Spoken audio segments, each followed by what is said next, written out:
Bharat views के सभी साथियों को नमस्कार। आज हम पुनः चर्चा करेंगे शिक्षा जगत की कुछ एक बातें। मैंने अपने पिछले वीडियो में बताया कि केंद्र सरकार ने एक बेहतरीन निर्णय करते हुए टीटी के उत्तीर्ण छात्रों को दोबारा बैठने से मना कर दिया कि अब उनको दोबारा बैठने की ज़रूरत नहीं है। अब उनकी जो एक बार परीक्षा दे के उत्तीर्ण हो चुके हैं उनकी उसी डिग्री को मान्य किया जाएगा और आजीवन अब उनको दोबारा परीक्षा में बैठने की ज़रूरत नहीं पड़ेगी। आज दिनांक 1 जून को जो केंद्र सरकार माननीय मोदी जी के नेतृत्व में सीबीएसई आईसीएसई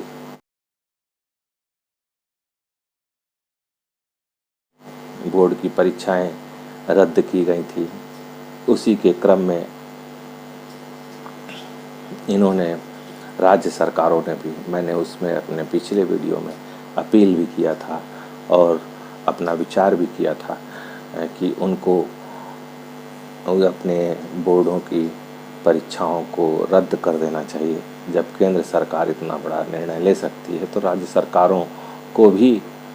एक उचित निर्णय इसी प्रकार लेना चाहिए कि उनको भी इस साल 12वीं की परीक्षा नहीं करानी चाहिए। उसी के बाद तुरंत उत्तराखंड, राजस्थान, मध्य प्रदेश, महाराष्ट्र, छत्तीसगढ़ आदि कई प्रदेशों ने, गुजरात आदि कई प्रदेशों ने जो है अपने यहाँ जो राज्य बोर्ड की 12वीं की परीक्षा थी उसको उन्होंने तत्काल प्रभाव से निरस्त कर दिया। और आज उत्तर प्रदेश राज्य जिन्होंने अपना कार्यक्रम घोषित किया था, मैंने उसमें अपने पिछले वीडियो में चर्चा भी किया था कि 1.5 घंटे का पेपर और संभावित 15 जुलाई से पेपर कराने की योजना बनाई गई थी। वह आज माननीय मुख्यमंत्री योगी आदित्यनाथ जी ने उसको निरस्त कर दिया है और केंद्र की ही भांति अब उत्तर प्रदेश में भी परीक्षाएं नहीं होंगी, ऐसा उन्होंने कहा है, जिससे एक ऊहापोह की स्थिति, क्योंकि चाहे सीबीएसई आईसीएसई बोर्ड के बच्चे हों चाहे राज्य सरकारों के बच्चे हों, सारे बच्चों के लिए तो समस्या वही है। जब केंद्र सरकार ने उसको कैंसिल कर दिया 12वीं की बोर्ड की परीक्षा, तो उसको फिर कराए जाने का कोई औचित्य नहीं था। लेकिन अब यहाँ पे ऊहापोह की स्थिति जब तक परिणामों की घोषणा नहीं हो जाती है तो वह एक बनी रहेगी। क्योंकि ऐसा होता है कि कभी कभी बच्चा अब उसका जो पास उत्तीर्ण होगा वह कितने मार्क्स से होगा, कैसे रिजल्ट बनेगा, क्या उसका आधार बनाया जाएगा, क्या आधार नहीं होगा। क्योंकि कभी कभी होता क्या है कि जैसे 6 मंथली में किसी कारण से या उसके प्री बोर्ड में किसी कारण से बच्चे का स्वास्थ्य नहीं, किसी कारण से वो तैयारी नहीं कर सका, उसके कम नंबर रहे, लेकिन अभी उसने अच्छी तैयारी की थी, हो सकता है उसके नंबर अच्छे आते, लेकिन ऐसा नहीं होगा। क्या उसका आधार बनाया जाएगा, क्या आधार नहीं बनाया जाएगा। तो बच्चों के मन में एक चिंता और भय है इस चीज़ को लेकर माननीय सुप्रीम कोर्ट में मुकदमा भी दायर किया गया था, जिसमें आज माननीय सुप्रीम कोर्ट ने 2 हफ्ते का समय केंद्रीय शिक्षा मंत्रालय को दिया है कि आप इसमें 2 हफ्ते में यह निर्णय करके बताइए कि इसमें आप जो है किस पैटर्न में और क्या आधार बना रहे हैं बच्चों को उत्तीर्ण करने के लिए। जो है मूल्यांकन नीति जो है आप उसको तय कीजिए और उस आधार पे आप रिजल्ट बनाइए। इसी प्रकार मुझे लगता है कि राज्य सरकारें भी जो पैटर्न केंद्र सरकार ऑप्ट करेगी, लगभग उसी प्रकार का पैटर्न सभी केंद्र सरकारें भी ऑप्ट करेंगी कि वह अपने यहाँ बच्चों का मूल्यांकन की जो नीति है, वह बच्चों को जो उत्तीर्ण करने की नीति है वो भी लगभग उसी के बराबर रखेंगी या वैसे ही रखेंगी, यह उन्होंने जो है कहा। और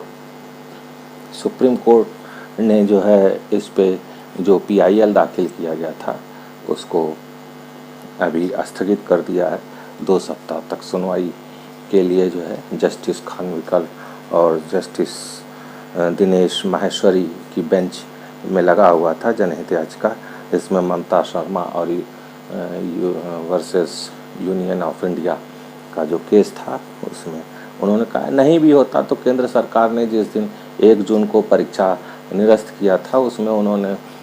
2 हफ्ते में यह कह दिया था उसी समय, और कि 2 हफ्ते में इसकी नीति मूल्यांकन नीति बना ली जाएगी। और इस मुकदमे में भी उनके जो है ओर से प्रस्तुत जो है केंद्र सरकार की ओर से अटॉर्नी जनरल, उन्होंने जो है अपनी बात रखी और उन्होंने अब बताया कि 2 हफ्ते में इस पर डिसीज़न ले लिया जाएगा। इस पर गठित कर दी गई है समिति और वह 2 हफ्ते में अपना डिसीज़न ले लेगी। इसी प्रकार राज्य सरकारों ने भी अपने यहाँ कुछ पैटर्न बनाए हैं, कुछ आधार बिंदु बनाए हैं, लेकिन जो मैंने जैसे पहले कहा कि जो फाइनली जो केंद्र सरकार जिस पैटर्न को ऑप्ट करेगी उसी को राज्य सरकारें भी संभवतः लेकर चलेंगी। थोड़ा बहुत उसमें परिवर्तन अपने सब्जेक्ट के आधार पर या कुछ अन्य चीज़ों को जोड़ घटाकर वो कर सकती हैं, लेकिन जो बेस होगा जो मूल्यांकन का वो वही होगा। इसीलिए सभी राज्य सरकारों ने, विशेषकर उत्तर प्रदेश ने, अपने यहाँ सभी जिला स्तर के अधिकारियों को, जिला विद्यालय निरीक्षकों को यह आदेशित किया है कि कक्षा 11, 12, 11 के और प्री बोर्ड के जो भी नंबर हैं उसको अपलोड कर दिए जाएं, और लगभग सभी जिलों ने कर दिए हैं, लेकिन 32-33 जिलों के कुछ विद्यालयों द्वारा नहीं किया गया है। जो उम्मीद है कि 1 हफ्ता 10 दिन में वह भी अपलोड हो जाएगा और उस पैटर्न और मूल्यांकन की जो घोषणा कर दी जाएगी। यहाँ पे सबसे बड़ा बिंदु ये है कि समय से रिजल्ट घोषित करना। रिजल्ट इसलिए नहीं घोषित करना कि बच्चों को हायर स्टडीज़ में दिल्ली यूनिवर्सिटी या JNU या कहीं भी उनको प्रवेश लेना है, क्योंकि यहाँ पे जो भी प्रवेश परीक्षाएं होंगी, चाहे IIT, नीट या क्लैट, किसी भी स्तर की परीक्षा होगी, उन परीक्षाओं को तो इसी के साथ ही इसके बाद ही होगा जब यहाँ पे रिजल्ट घोषित होगा या जो भी उसका आधार बिंदु होगा। कुछ परीक्षाओं में जैसे आपके IIT और उसमें इनके नंबर इंटर स्तर के जोड़े जाते हैं, उसकी अपनी एक कैलकुलेशन है, उस पद्धति से लिए जाते हैं, तो वो तो उसके बाद ही होगा। चूँकि यह अपने केंद्र सरकार और राज्य सरकारों और बच्चों के बीच की बात है, तो उसमें कोई डिफ्रेंशिएट नहीं होगा या इसलिए चिंता का विषय नहीं है। अब जैसे दिल्ली यूनिवर्सिटी में भी प्रवेश की बात है या अन्य यूनिवर्सिटीज़ में जहाँ पे एग्ज़ाम होते हैं वहाँ पे एग्ज़ाम के बाद कराए जाएंगे, तो वो बहुत बड़ी बात नहीं है। सत्र थोड़ा विलम्ब से होगा तो वह तो भाई अब महामारी है तो उतना सत्र विलम्ब से होगा ही। लेकिन जो सबसे बड़ी चिंता की बात है, जो बच्चे इंडिया के बाहर, भारत के बाहर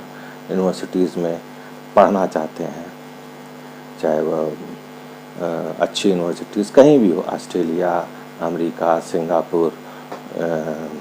रसा, इंग्लैंड, कहीं भी पढ़ना चाहते हैं, वो उनके लिए थोड़ा ये है कि जितने जल्दी रिजल्ट निकल आएगा, उन यूनिवर्सिटीज़ को भारत की इस समस्या से तो कोई वास्ता नहीं है, तो वहाँ पे एक थोड़ी चिंता की बात पैदा होती है कि उन बच्चों का ईयर बचाने के लिए जल्दी से जल्दी रिजल्ट घोषित हो जाए, जिससे वह बच्चे अपना उन यूनिवर्सिटीज़ में एडमिशन को कंफर्म कर सकें और वहाँ प्रवेश लेने। ऐसे बहुत कम बच्चे होंगे, लेकिन जो भी 5-10% बच्चे हों, जो भी हैं बच्चे तो बच्चे ही हैं, उनका भविष्य किसी भी प्रकार से ख़राब नहीं होना चाहिए। और केंद्र सरकार और राज्य सरकार को टाइम बाउंड होकर इस पे रिजल्ट घोषित करने की जून माह के लास्ट तक, जून लास्ट या जुलाई के फर्स्ट वीक तक मुझे उम्मीद है कि इंटर के और हाई स्कूल का रिज़ल्ट का तो बहुत मतलब नहीं है, लेकिन इंटर का ही चूँकि हायर एजुकेशन में बच्चों को जाना है तो उन्हीं के रिज़ल्ट का ज़्यादा मतलब है, उसको घोषित कर देना चाहिए। बल्कि हाई स्कूल का हो सकता है 10 दिन बाद ही घोषित करें, तो उसमें भी कोई समस्या